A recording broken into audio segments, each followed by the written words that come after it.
Tu es un excellent coach sportif. Et tu sais comment je le sais? Parce que pour devenir coach, tu as investi dans une formation, et une formation qui n'était pas donnée en plus. Mais tu l'as fait avec une conviction, avec une passion, celle d'aider les gens à transformer leur vie. Tu leur permets de se réconcilier avec eux-mêmes, d'atteindre des niveaux qu'ils pensaient inaccessibles. Tu as la volonté de t'investir à 100%, voire même à 200% pour qu'ils obtiennent des résultats qui changeront tout pour eux. Voilà ma vision de ce que c'est que ce métier et ses résultats. Et c'est plus que du physique, crois-moi. C'est ce que l'argent ne peut pas acheter et ce que le temps peut détruire. Je parle ici de la confiance en eux, de l'estime qu'ils ont pour eux-mêmes. Tu contribues à leur donner une nouvelle force, un nouveau pouvoir de séduction, un charisme qui impacte chaque aspect de leur vie. Tu améliores leur santé, leur vitalité, malgré les contraintes du temps et de la vie. Ce que tu offres en réalité, c'est bien plus qu'une simple transformation physique. Tu réanimes leur flamme intérieure, celle qui, grâce à toi, peut devenir un brasier ardent, ou au contraire, s'il ne faut rien, une étincelle prête à s'éteindre. Mais maintenant, je vais te dire une vérité dure à entendre. Si tu continues comme ça, tu vas tout arrêter. Oui, tu vas tout arrêter, tu vas arrêter d'aider les gens. Tu vas finir par abandonner cette passion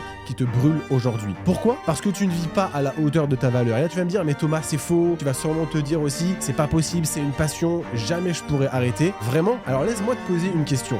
Es-tu payé à ta juste valeur? Pense-y bien. Est-ce que ton investissement auprès de tes élèves, les heures passées à leur construire des programmes, les sacrifices que tu fais pour eux, est-ce que tout ça est vraiment reconnu à sa juste mesure? Bien sûr que non. Tu travailles tard le soir, tu fais des concessions, tu es constamment en quête de nouveaux clients. Tout ça pourquoi? Pour maintenir un niveau de vie qui ne te permet même pas de partir en vacances quand tu le veux, ni de profiter de ton temps libre sans stress. Tu pars tôt, tu rentres tard, épuisé, stressé, tu n'as plus de temps, ni pour toi, ni pour tes proches. Je pourrais continuer encore des heures à te donner des exemples, parce que crois-moi, je suis aussi passé par là. Et c'est pour ça que je suis là aujourd'hui, pour te dire qu'il existe une autre voie. Une voie où tu peux continuer à vivre de ta passion, tout en étant payé à ta juste valeur. Et c'est dans cette voie que réside ton avenir en tant que coach sportif. C'est pourquoi je vais te présenter dans cette vidéo les 4 erreurs majeures que tu commets et qui, si tu ne les corriges pas, te mèneront droit vers l'abandon de ton métier. Erreur numéro 1, tu n'as pas de plan d'action défini. C'est peut-être bateau, ce terme plan d'action. Tu l'entends peut-être partout et constamment sur les réseaux sociaux, mais il a bel et bien une place centrale dans ton activité. Quand tu arrives au club, tu répètes le même schéma, jour après jour, semaine après semaine. Tu laisses le hasard décider de tes résultats. Tu as quelques clients ici et là pour lesquels tu as dû batailler, même pour des packs de 10 séances à 45 € de l'heure, c'était compliqué. Et me dis pas le contraire, je sais que c'est vrai. Résultat, tu te perds sans but précis, dilapidant ton énergie à discuter avec quelques habitués et le personnel, t'épuiser en tâches inutiles pendant que la pression financière des loyers et autres charges grandit et l'insécurité te pèse de plus en plus. Tu veux savoir pourquoi tu te retrouves là? Parce que tu n'appliques pas un principe essentiel. Et ce principe, je l'ai vulgarisé aujourd'hui pour toi. C'est le principe de la poupée russe. Laisse-moi t'expliquer. Ce principe, tu le connais peut-être, mais tu ne l'appliques pas dans ton business. C'est simple. Tu poses d'abord un objectif ultime, par exemple atteindre 5 000 € de chiffre d'affaires par mois. Une fois que cet objectif est clair dans ta tête, tu le décomposes en plusieurs étapes précises, toutes plus petites les unes que les autres. Comment savoir? Tu pars du mois, tu descends à la semaine, puis à la journée,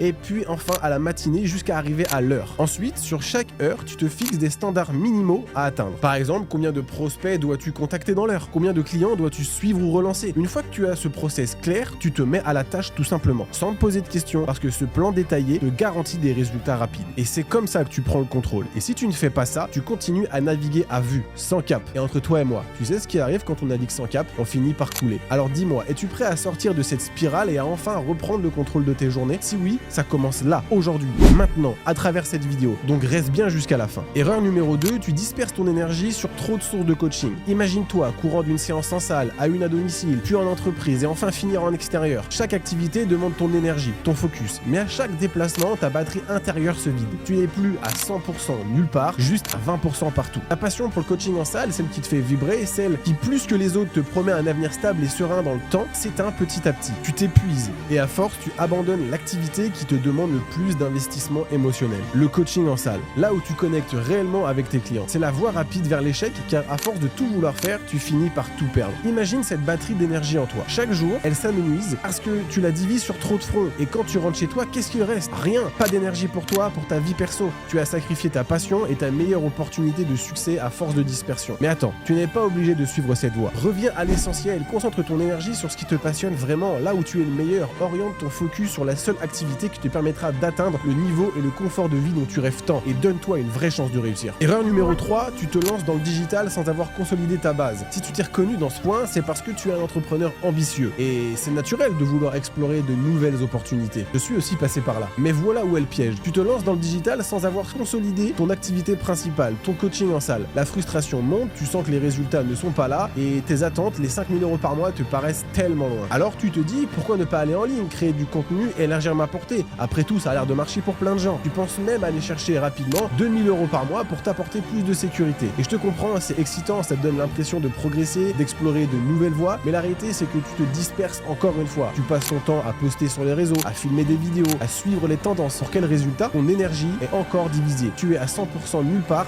ni pleinement dans le coaching en salle, ni pleinement dans ta stratégie digitale. Et devine quoi? Diviser son focus, c'est diviser ses chances de réussir. En étant partout à la fois, tu ne maîtrises rien complètement. Et crois-moi, j'ai été longtemps un adepte de ce défaut. Et c'est là que ça devient dangereux pour un entrepreneur. Avant de réfléchir à d'autres projets, demande-toi, ma fondation actuelle supportera-t-elle une autre charge? Avant de te lancer dans le digital, assure-toi d'avoir bâti une base solide. Ton succès commence dans ta salle de sport, avec tes clients réels. Une fois que cette base est bien en place, tu pourras envisager de l'étendre en ligne, mais pas avant. L'ambition, c'est bien, mais jamais au prix de la stabilité. Si tu te moques de ce principe, les charges de ton club vont devenir trop lourdes. Et pour le si peu de rentabilité, alors acculé, tu opteras pour l'erreur numéro 2, ou pire, de prendre un job à côté, qui cette fois divisera ton énergie et ton temps par 3, ainsi que tes chances de réussir. Alors réfléchis bien. Erreur numéro 4, tu n'engages pas tes clients sur du long terme. Tes clients signent pour quelques mois, et c'est bien, mais tu sais que ça ne suffit pas. Le vrai succès, c'est quand tu as des clients engagés pour 1 an ou plus, parce que les petites périodes signifient un turnover constant. Et un turnover constant, c'est une pression mentale qui s'accumule. Cette instabilité va te pousser à l'épuisement jusqu'à ce que tu finisses par abandonner. Et maintenant, je vais te poser une question. Une question simple, mais qui demande de la réflexion, alors prends ton temps. Veux-tu continuer à t'épuiser pour un salaire qui ne reflète pas ta valeur? Parce que si c'est le cas, alors tu es en train de renoncer à ta passion. Et tu ne t'en rends peut-être même pas compte. La vérité, c'est que beaucoup de coachs finissent par tout lâcher. Oui, certains arrêtent même définitivement. Tu ne me crois pas? Ok. Combien de ta promo sont encore en activité? Sur la mienne, de 30 étudiants qui datent de 2019, nous sommes 4 encore dans ce domaine. Et je suis le seul indépendant. Alors oui, d'autres continuent, mais dans des conditions qui les rendent malheureux. Ils survivent plutôt qu'ils ne vivent. Est-ce vraiment ce que tu veux? Ou est-ce que tu veux vivre pleinement de ta passion sans avoir à faire de compromis? Je vais être honnête avec toi, si tu n'es pas prêt à investir du temps et de l'énergie pour changer les choses, alors peut-être que ce métier n'est pas fait pour toi. Ouais, je l'ai dit. Peut-être que tu devrais arrêter maintenant et laisser ta place à quelqu'un qui a la volonté de réussir. Mais si tu es prêt à faire ce qu'il faut, à prendre les bonnes décisions et à corriger ses erreurs, alors crois-moi, tu peux transformer non seulement ton business, mais tu peux aussi, comme tu le fais si bien avec tes clients, transformer ta vie. La balle est dans ton camp, maintenant à toi de décider. Je te dis à bientôt chez Jim Acquisition.